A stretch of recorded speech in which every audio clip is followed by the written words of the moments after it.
बड़ी जोर की सोच लगी है। कहाँ करूँ किधर करूँ? अरे इधर कर दे।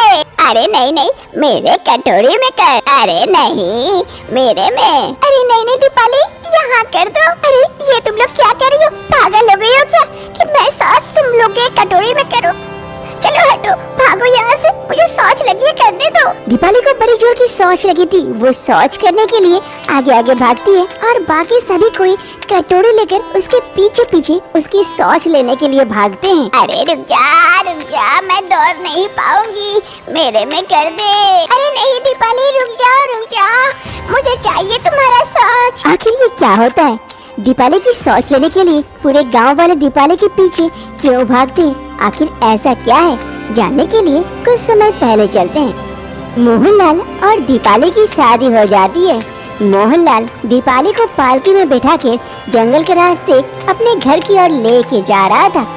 इधर मोहनलाल काफी खुश था इस शादी से और इधर दीपाली भी पालकी में बैठकर इंतजार कर रही थी घर आने का। कभी कोई धीरे धीरे आगे बढ़ रहे थे, तभी दूर से एक आदमी चिल्लाते हुए आता है। अरे भागो भागो भागो, शेर आया, भागो।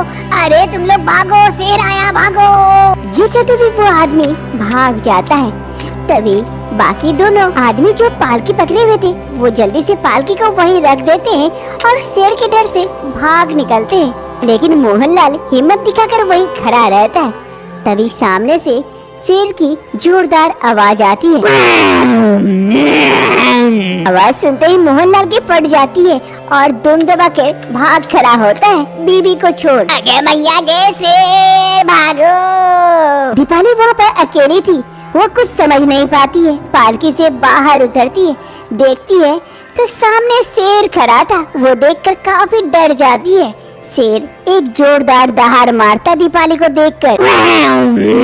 अरे मैया के शेर, अब तो मैं गई, सब मुझे छोड़ के भाग के, अब मैं कहाँ जाऊँ? ये शेर मुझे नहीं छोड़ेगा। दीपाली शेर को देखकर काफी डर जाती है और कुछ समझ नहीं पाती है, तो जल्दी से जाकर सामने एक पेड़ पर चढ़ जाती है। हे शेर महाराज, तुम यहाँ से चले जाओ ताकि मैं घर जा पाऊँ, आज ही मेरी शादी हुई है। शेर भी उस पेड़ के नीचे जाकर बैठ जाता है। अरे अब क्या होगा मेरा? ये शेर भी तो यहाँ आकर बैठ गया, अब मैं क्या करूँ? शेर दीपाली के इंतजार में वहीं बैठा रहता है और इधर दीपाली पेड़ पर चढ़ी रहती है। उसे काफी भूख लगती है। समय बीतने के साथ साथ दीपाली को समझ नहीं आता, भूख के मारे जान निकल रही होती है। अरे क्या करूं, बड़ी भूख लगी है, नीचे जाऊंगी तो मैं क्या खाऊंगी? शेर ही मुझे खा लेगा यही कहीं। अरे ये कौन सा फल है? काफी अच्छा दिख रहा है, कहीं जहरीला हुआ तो? अरे जहर से तो बाद में मरूंगी, पहले शेर खा जाएगा, नीचे उतरी तो इसी को खा के काटती हूँ समय। दीपाली उस पेड़ से फल तोड़ती है और उसी फल को खाकर समय काटती है। धीरे धीरे रात हो जाती है। दीपाली भी पेड़ के ऊपर चढ़ के इंतजार करती है शेर के जाने का, लेकिन शेर वहीं पर बैठा रहता है दीपाली के इंतजार में। धीरे धीरे सुबह होती है। सुबह की पहले किरण के साथ दीपाली की नींद खुलती है। वो देखती है वो शेर वहाँ से चला गया है। अरे शेर नहीं है, क्या करूँ? अरे जल्दी से भागती हूँ जान बचाकर, बाद में देखा जाएगा। फिर दीपाली अपनी जान बचाकर वहाँ से भाग खड़ी होती है। दीपाली भागते भागते अपने घर पहुँचती है। सामने उसकी सास थी। सास दीपाली को देखकर काफी खुश होती है। अरे दीपाली बहू, तू जिंदा है। बेटे ने कहा था कि तुझे शेर भी नहीं माची। मैं शेर के डर से पेड़ पे चढ़ गई थी और शेर जाने के बाद ही मैं अब आई हूँ जान बचाकर। अरे बहू, तुझे देखकर बड़ी खुशी हुई। अरे मोहनलाल, किधर है रे मोहना? बाहर आ देख, बहू आई है। मोहनलाल जल्दी से घर के अंदर से बाहर आता है। दीपाली को देखकर काफी खुश होता है। अरे दीपाली, तुम जिंदा हो? अरे मेरी दीपाली, अरे जा इसे घर के अंदर लेके जा, बहू काफी डरी हुई है। फिर मोहनलाल अपनी पत्नी दीपाली को घर के अंदर लेके जाता है। अरे ऊपर वाले की लाख लाख शुक्र है कि मेरी बहू जिंदा है। रात का वक्त हो रहा था। दीपाली को बड़ी जोर की शौच लगी थी। वो घर से बाहर निकलती है। अरे बड़ी जोर की शौच लगी है, अभी नदी किनारे जाना पड़ेगा। अरे बाबा नहीं, उतनी दूर नहीं जाऊंगी, ऐसे मेरी किस्मत खराब है। उस दिन शेर पीछे पड़ गया, आज कल क्या जाने क्या पीछे पड़ जाएगा। मेरी जान को खतरा है, यहीं कहीं कर देती हूँ, किसी को पता भी नहीं चलेगा। दीपाली डर से और शौच करने के लिए बाहर नहीं जाती है, इधर उधर देखती है और एक जगह शौच कर देती है। हो गया। अरे ऐसे शौच खुला रहेगा तो महक भी आएगी और सबको दिखेगा भी। क्या करूँ, अगल बगल की मिट्टी डाल देती हूँ, किसी को पता नहीं चलेगा। फिर दीपाली शौच के ऊपर अगल बगल से मिट्टी लेकर अच्छे से ढक देती है और घर के अंदर चली जाती है। सुबह की पहली किरण के साथ मोहनलाल घर के बाहर आता है और एक पौधे को देखकर अपनी माँ को आवाज लगाता है। अरे माँ, माँ कहाँ हो, जल्दी आना बाहर। मोहनलाल की माँ रानू देवी जल्दी से बेटे की आवाज सुन बाहर आती है। अरे हाँ बेटा, क्या हो गया, सुबह सुबह क्या चिल्ला रहा है? अरे माँ, ये कौन सा पौधा लगा दी, कल तक तो मुझे दिखा नहीं था, रातों रात इतना बड़ा हो गया। अरे बेटा, मैंने तो कोई पौधा नहीं लगाई, कल तो कुछ भी नहीं था, आज यहाँ पर इतना बड़ा पौधा कैसे हो गया? शायद बहू लगाई है क्या? बहू से पूछती हूँ। अरे बहू, बहू। अपनी सास की आवाज सुन दीपाली घर से बाहर आती। हाँ माँ जी, क्या हुआ? अरे बहू, ये पौधा तू लगाई है क्या? देख, रातों रात इतना बड़ा हो गया। दीपाली उस पौधे को देखकर शॉक्ड हो जाती है, क्योंकि कल रात को शौच दीपाली वहीं पर की थी और पौधा इतना बड़ा हो गया। नहीं पता माँ जी, कैसे इतना बड़ा पौधा हो गया? अरे माँ, किसी को पता नहीं है तो उखाड़ के फेंक देता हूँ बाहर। अरे नहीं नहीं बेटा, रहने दे, रातों रात इतना बड़ा पौधा हुआ है, शायद कुछ फायदा ही दे। फिर सभी कोई अपने अपने कामों में व्यस्त हो जाते हैं। दूसरी सुबह फिर से मोहनलाल आवाज लगाता अपनी माँ को। माँ, दीपाली जल्दी आओ बाहर देखो। मोहनलाल की आवाज सुन दीपाली और उसकी सास दोनों दौड़े दौड़े घर से बाहर आती। अरे बेटा, आज क्या हो गया फिर अनहोनी? अरे माँ देखो देखो, उस पौधे में पैसे निकल आए हैं और दूसरा पौधा भी निकल आया है बगल से। अरे हाँ, ये तो पैसे देने वाला पौधा है, लेकिन यहाँ कैसे हमारे घर में? तभी इधर दीपाली सोचती है, अरे वहाँ उस दोनों जगह तो मैं शौच की थी, वही शौच से ये पौधा निकल आया और पौधे से पैसे हो रहे, ये तो मेरा जादुई शौच हो गई। अरे बहू देख, हमारे घर पैसों का पेड़ लगाया है, तुझे पता है कैसे हुआ ये सब? अरे हाँ माँ जी, मुझे पता है। कैसे दीपाली, कैसे? जल्दी बताओ जल्दी बताओ, हमें और भी पौधे लगाने हैं, अब तो घर में ही पैसा छापूंगा। फिर दीपाली अपनी सारी बातें अपनी सास और पति को बता देती है। ये सुनने के बाद, क्या ऐसा हो सकता है कि शौच से एक पौधा निकला और उससे पैसे आ रहे हैं? ये मुमकिन है? हाँ जी, मैं सच कह रही हूँ, विश्वास नहीं हो रहा है तो कल देख लीजिएगा, कल मैं शौच करूंगी, उसी से पौधा निकल आएगा और उसी से पैसे भी आएंगे। ठीक है, कल ही देखा जाएगा कि तुम सच कह रही हो या झूठ। दूसरी रोज दीपाली देखती है उसका पति मोहनलाल घर के चारों तरफ गड्ढा खोद के रखा है। ए जी, आप घर के चारों तरफ गड्ढा क्यों खोद रहे हैं? दीपाली, तुम्हारे लिए, ताकि तुम शौच इन गड्ढों में करो और इनमें से पौधे जल्द ही निकल आए और हमें खूब सारा पैसा मिले। दीपाली अपने पति के कहे अनुसार सारे गड्ढों में हर रोज एक एक करके शौच करती है और उसे ढक देती है और दूसरी रोज ही उन गड्ढों में से पौधा निकल आता है और उन पौधों में से पैसे निकल आते हैं। दीपाली का घर चारों तरफ से पौधों से भर चुके थे और उन पौधों में पैसे लगे हुए थे। ये देखकर दीपाली, उसका पति मोहनलाल और उसकी सास रानू देवी काफी खुश होते हैं।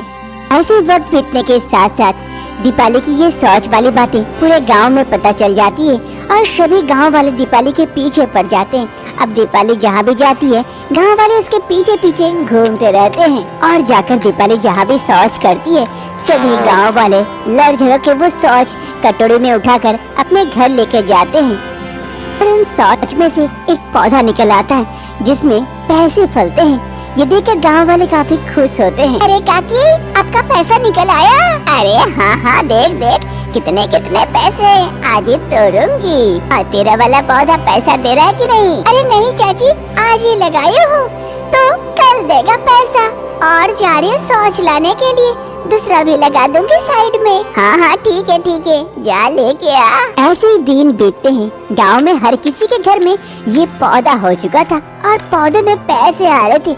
इससे गांव वाले सभी के पास काफी सारे पैसे हो गए थे। ये गांव अब अमीर हो गया था। ऐसे ही दिन बीतते हैं। एक रोज मुंशी जी एक बिल्डर को बुलाते हैं अपने गांव। अरे मुंशी जी, हमें यहाँ क्यों बुलाया? इस गांव में हमारा क्या काम? अरे बिल्डर, यही तो तुझे बनाना है बड़े बड़े बिल्डिंग। हमारे गांव के सारे घर तोड़कर सब में बड़ा बड़ा बिल्डिंग होना चाहिए, ताकि सबको लगे ये अमीर गांव है, समझा? अरे मुंशी जी, और बीच में एक हेलीकॉप्टर उतरने वाला, वहाँ मैं हेलीकॉप्टर खरीदूंगा, वहीं उतारूंगा। अरे मुंशी जी, आप लोग ऐसे बातें करो जैसे करोड़ों के मालिक हो, गांव में रहते हो और इतने सारे पैसों की बात करो। पता है आपको इसमें कितना पैसा खर्चा होगा? है पैसा आप लोगों के पास फूटी कौड़ी भी, या ऐसे ही सपना देख रहे हो? अरे पैसे की बात करता है ये। अरे गोवर्धन, पैसे फेंक के मार इसके मुंह पे, निकाल पैसा और दे। हाँ मालिक, अभी देता हूँ, ये लो पैसा, ये लो ये लो। पैसे देकर वो बिल्डर हकचका जाता है। इतने सारे पैसे इन गांव वालों के पास। अरे तुम लोगों के पास इतने सारे पैसे कहाँ से आए? कहीं डाका का डाला क्या? अरे ओ बिल्डर, आम खा, गुटली मत गिन। अब बता, बिल्डिंग बनाएगा कि नहीं, कि दूसरे के पास जाऊं? वो बिल्डर थोड़ा सा लालच में आ जाता है, उन पैसों को उठाता है और गौर से देखता है। अरे मुंशी जी, सपना कहीं और देखिए, ये डुप्लीकेट नोट हमें न दीजिए। ये तो डुप्लीकेट नोट है, असली नोट चाहिए सपना पूरा करने के लिए, समझे? मैं इतना भी गधा नहीं हूँ कि आपके डुप्लीकेट नोट से आपके लिए बिल्डिंग बनाता फिरूं। हाँ, बड़ा आया है, गांव में शहर जैसा बिल्डिंग बनाएगा। हाँ। ये कहते हुए वो बिल्डर वहाँ से चला जाता है। अरे क्या ये डुप्लीकेट नोट है? लाओ अच्छे से देखो तो। फिर मुंशी उन नोटों को अच्छी तरह से चेक करता है और देखने के बाद पता चलता है कि वाकई ये नोट तो डुप्लीकेट थे। अरे गांव वाले, ये तो जाली नोट है, जाली। इन नोटों से कुछ नहीं हो सकता है, हम ही लोग बुड़बक बन गए थे। गांव वालों का सपना टूट जाता है। सभी गांव वाले अपने लालच छोड़ अपने अपने काम में लौट जाते हैं। मोहनलाल भी अब असलियत जान जाता है। सारे नकली जाली नोटों के पौधे को उखाड़ फेंकता है और सामान उठाता है और खेत की ओर काम करने के लिए चल जाता है। अरे ये तो जाली नोट के पौधे थे, असली होते तो कितना अच्छा होता। अरे बहू, कुछ भी अच्छा नहीं होता। सारे गांव के पास पैसे थे, पैसे का वैल्यू ही खत्म हो जाता। अच्छे हैं कि ये जाली निकले। चल हम भी अपने काम में चलते हैं, घर का कितना सारा काम बाकी है। आज पंकज और पूजा की शादी की सुहागरात थी। बिस्तर को फूलों से सजाया गया था। दूध का ग्लास लिए घूंघट ओढ़े पूजा नहीं बल्कि पंकज बैठा हुआ था और अपनी पत्नी पूजा का इंतजार कर रहा था कि कुछ ही समय में पूजा आती है, हाथों में गुलाब का फूल लिए। आज इस घूंघट में काफी सुंदर दिख रहे हो, जच रहे हो। ये फूल कबूल कर लो, इससे तुम्हारी सुंदरता और बढ़ जाएगी। अरे पूजा, पहले ये घूंघट तो हटाओ। अरे हटाती हूँ, थोड़ा धैर्य तो रखो। फिर पूजा पंकज का घूंघट हटाती है। ये लो पूजा, दूध पी लो, शगुन के लिए अच्छा होता है और सेहत के लिए भी। हाँ हाँ, सही कह रहे हो, लाओ दूध पी लेती हूँ आज। फिर पूजा पंकज से दूध का गिलास ले लेती है और दूध पीने लगती है। आखिर ये कैसा नियम है कि पति को घूंघट में रहना पड़ता है? आखिर क्या होता है जो पंकज घूंघट में आने के लिए तैयार हो जाता है? जानने के लिए कुछ महीने पहले चलते हैं। ये है सेठ मोहनलाल, जो कि बहुत ही बड़े कंपनी के मालिक थे और पंकज मोहनलाल के पास ही काम करता था, एक छोटा सा एम्प्लॉय था। Good morning sir. सर, आपने ये फाइल मंगाया था, ये एक बार चेक कर लीजिए, प्रोजेक्ट का सारा काम हो गया है। पंकज मोहनलाल का खास आदमी था। मोहनलाल पंकज पर काफी विश्वास करते थे और घर की सारी बात पंकज से शेयर भी किया करते थे। अरे पंकज, आओ आओ, बैठो बैठो। फिर पंकज जाकर कुर्सी पे बैठ जाता है। अरे सर, क्या बात है, आज आप काफी परेशान नजर आ रहे हैं। अरे पंकज, तुमसे और क्या छुपाऊं, बात ही कुछ ऐसी है। बेटी शादी लायक हो गई है, लेकिन किसी को पसंद नहीं कर रही है, न जाने क्यों। अब मेरी भी उम्र हो गई है, मैं चाहता हूँ मैं उसके लिए कोई घर जमाई लेके आऊँ और सारी कंपनी उसी के नाम कर दूंगा। वो अब देखेगा इस कंपनी को और आगे लेके जाएगा। लेकिन ऐसा लड़का मिलेगा तब तो। अगर तुम्हारी नजर में हो पंकज तो जरा बताना मुझे, और देखता हूँ बेटी को राजी कर पाता हूँ या नहीं। अरे सर, आप कहे तो क्या मैं मैम साहब से बात करके देखूं? अरे हाँ हाँ, क्यों नहीं, तुम बात करोगे, अगर हो सके तो वो तुम्हें बता दे कि उसे कैसा लड़का पसंद है तो बड़ी अच्छी बात होगी। देखना जरा बात करके। ठीक है सर, मैं आता हूँ। ये कहते हुए पंकज वहाँ से चला जाता है और इधर सेठ मोहनलाल अपनी बेटी की शादी को लेकर काफी परेशान रहते हैं। ये है मोहनलाल की बेटी पूजा। आज पंकज पूजा को पार्क लेके आया था बात करने के लिए। अरे पूजा, क्या बात है, तुम शादी के लिए क्यों नहीं मान रही हो? पापा इतने परेशान हैं। अरे पंकज, तुम्हें अच्छे से पता है कि मैं किसी और से शादी नहीं कर सकती। मैं तो तुमसे प्यार करती हूँ और तुम ही कह रहे हो ये बात। अरे हाँ बाबा, मुझे पता है, लेकिन मैं तुम्हारे पापा से कैसे कह दूँ कि आपकी बेटी से मैं प्यार करता हूँ?